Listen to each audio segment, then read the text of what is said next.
வணக்கம் மக்களே. நமக்கு இன்றைக்கி யூனியன் பேங்க் ஆஃப் இந்தியா அங்கேருந்து தாங்க நம்மளுக்கு ஜாப் வேக்கன்சிஸ் வந்திருக்கு. இது வந்து பார்த்திங்கன்னா ஒரு பர்மனெண்ட் ஜாப், மத்திய அரசாங்க வேலை தாங்க. மொத்தம் 500 வேக்கன்சிஸ் அப்படின்னு சொல்லியிருக்காங்க. இதுக்கு பார்த்திங்கன்னா நீங்கள் ஃப்ரெஷராக இருந்தாலும் எலிஜிபிலிட்டி, நீங்கள் வந்து பிடெக் ஏதாவது ஒரு டிகிரி முடிச்சிருந்தால் போதும் இந்த ஜாபுக்கு வந்து நீங்கள் எலிஜிபிலிட்டி அப்படின்னு சொல்லியிருக்காங்க. இதுக்கு நீங்கள் ஆன்லைன் மூலிமா மட்டும்தான் அப்ளை பண்ண முடியும் அப்படின்னு சொல்லியிருக்காங்க. ஆன்லைனில் அப்ளை பண்ணுறதுக்கு ஸ்டார்டிங் டேட் அப்படின்னு பார்த்தீங்கன்னா உங்களுக்கு ஏப்ரல் 30 ஸ்டார்ட் ஆகுதுங்க. லாஸ்ட் டேட் அப்படின்னு பார்த்தீங்கன்னா மே 20 வரையும் உங்களுக்கு வந்து டைம் இருக்குங்க. வாங்க இவங்க என்ன விதமான போஸ்டிங் வந்து ரெக்வயர்மெண்ட் பண்ணுறாங்க அப்படின்னு பார்த்தீங்கன்னா அசிஸ்டன்ட் மேனேஜர் கிரெடிட். இதுக்கு பார்த்தீங்கன்னா மொத்தம் 250 வேக்கன்சிஸும், அசிஸ்டன்ட் மேனேஜர் ஐடிக்கு மொத்தம் 250 வேக்கன்சிஸ் அப்படின்னு சொல்லியிருக்காங்க. இந்த வேக்கன்சிஸ் எல்லாமே வந்து அவங்க கம்யூனிட்டி வைஸாக ஸ்ப்ளிட் பண்ணி கொடுத்துருக்காங்க.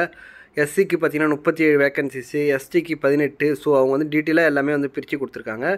இதுக்கு இந்த ஒரு பர்சன் வந்து ஒரு கேண்டிடேட் வந்து ஒரு போஸ்டிங்க்கு தான் வந்து நீங்கள் அப்ளை பண்ண முடியும் ஒரு டைமில் அப்படின்னு சொல்லியிருக்காங்க.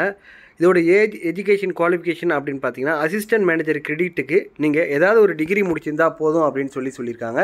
அப்படி இல்லைனா நீங்கள் ஃபுல் டைமாக MBA, MMS, PG, DM or PG DPM ஏதாவது முடிச்சிருக்கணும் அப்படின்னு சொல்லியிருக்காங்க. ஒர்க் எக்ஸ்பீரியன்ஸ் அப்படின்னு பார்த்தீங்கன்னா நீங்கள் வந்து post qualification work experience in PSB or BFSI முடிச்சிருக்கணும் அப்படின்னு சொல்லியிருக்காங்க. அதாவது இது வந்து கட்டாயம் கிடையாதுங்க, முடிச்சிருந்தால் உங்களுக்கு எக்ஸ்ட்ரா ப்ரிஃபரன்ஸ் அப்படின்னு சொல்லியிருக்காங்க. அடுத்தது அசிஸ்டன்ட் மேனேஜர் ஐடிக்கு. இதுக்கு பார்த்தீங்கன்னா நீங்கள் ஃபுல் டைமாக B Tech, BE, MS, M Tech 5 years integrated course வந்து எதில் முடிச்சிருக்குன்னு பார்த்தீங்கன்னா கம்ப்யூட்டர் சயின்ஸ் இன்ஜினியரிங், அப்படி இல்லைனா ஐடி, எலக்ட்ரானிக்ஸ் அண்ட் கம்ப்யூட்டர் சயின்ஸில் முடிச்சிருக்கணும் அப்படின்னு சொல்லியிருக்காங்க. இதுக்கு பார்த்தீங்கன்னா உங்களுக்கு 1 இயர் எக்ஸ்பீரியன்ஸ் கேட்குறாங்க. எதுலன்னு பார்த்தீங்கன்னா ஐடி டொமைன். ஸோ வந்து கீழே வந்து அவங்க டீட்டெயிலாக கொடுத்துருக்காங்க இதெல்லாம் நீங்கள் வந்து முடிச்சிருக்கணும் அப்படின்னு சொல்லிட்டு. ஸோ ஜஸ்ட் அதை கோ த்ரூ பண்ணிங்க. அடுத்தது கட் ஆஃப் டேட்னால் ஒன்றும் கிடையாதுங்க. அவங்க வந்து கொடுக்குற எஜுகேஷன் குவாலிஃபிகேஷன், ஏஜி எல்லாமே இந்த டேட்டுக்குள்ளே, அதாவது ஏப்ரல் 1க்குள்ளே நீங்கள் வந்து பூர்த்தி அடைஞ்சிருக்கணும் அப்படின்னு சொல்லியிருக்காங்க. இதுதான் வந்து கட் ஆஃப் டேட். அடுத்தது பார்த்தீங்கன்னா ஏஜ் ரிலாக்ஸேஷன், எஸ்சி எஸ்டி நண்பர்களுக்கு 5 வருஷம் ஏஜ் ரிலாக்ஸேஷன் கொடுத்துருக்காங்க. ஓபிசி நண்பர்களுக்கு 3 வருஷமும், மாற்றுத்திறனாளி நண்பர்களுக்கு 10 வருஷமும், எக்ஸ் சர்வீஸ் மேனாக இருந்தால் 5 வருஷமும் வந்து அவங்க வந்து ஏஜ் ரிலாக்ஸேஷன் கொடுத்துருக்காங்க. அடுத்தது பார்த்திங்கன்னா ப்ரொபோஷன் பீரியட்னால் ஒன்றும் இல்லைங்க. இப்போ எல்லா ஜாப்லையுமே பார்த்திங்கன்னா 1 இயர் ஆர் 2 இயர் கம்பெனிக்கு ஏற்ற மாதிரி டிஃபர் ஆகும். அப்போ வந்து டெம்பரரியாக அவங்கள வந்து ஒர்க் பண்ண சொல்லுவாங்க. ஜஸ்ட் அந்த ப்ரொபோஷன் பீரியட் முடிஞ்சுன்னா அவங்க வந்து பர்மனெண்ட் ஆகிடுவாங்க. ஸோ அதுதான் வந்து ப்ரொபோஷன் பீரியட்னு சொல்லுவாங்க. இந்த கம்பெனிக்கு யூனியன் பேங்க்கில் பார்த்தீங்கன்னா 2 வருஷம் ப்ரொபோஷன் பீரியட் அப்படின்னு சொல்லியிருக்காங்க.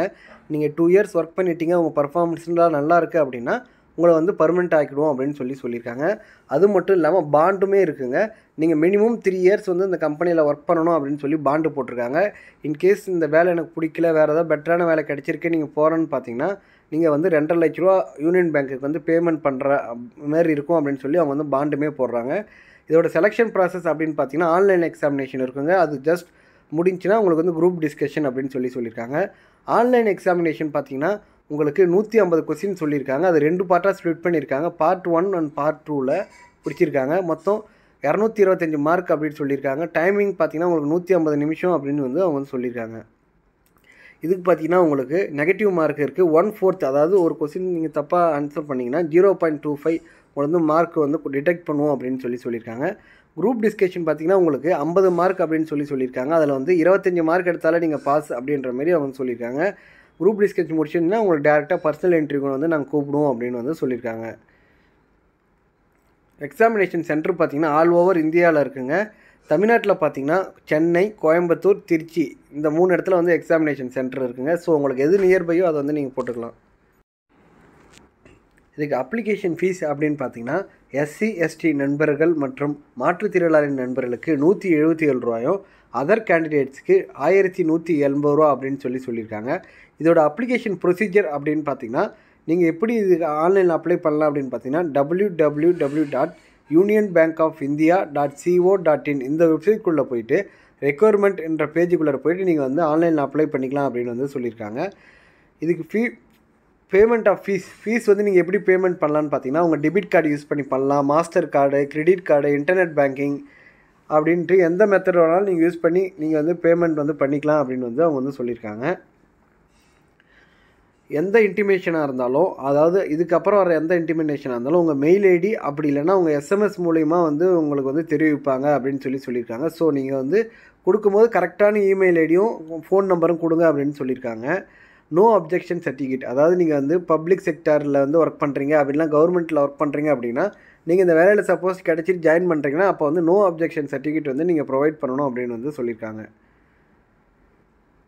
இதுக்கப்புறம் எந்த அலர்ட் ஆர் கம்யூனிகேஷன் எதுவாக இருந்தாலும் அவங்க அஃபிஷியல் வெப்சைட்டு தான் நாங்கள் வந்து ரிலீஸ் பண்ணுவோம். ஸோ அடிக்கடி எங்கள் அஃபிஷியல் வெப்சைட் செக் பண்ணிக்கங்க அப்படின்னு வந்து அவங்க வந்து சொல்லியிருக்காங்க.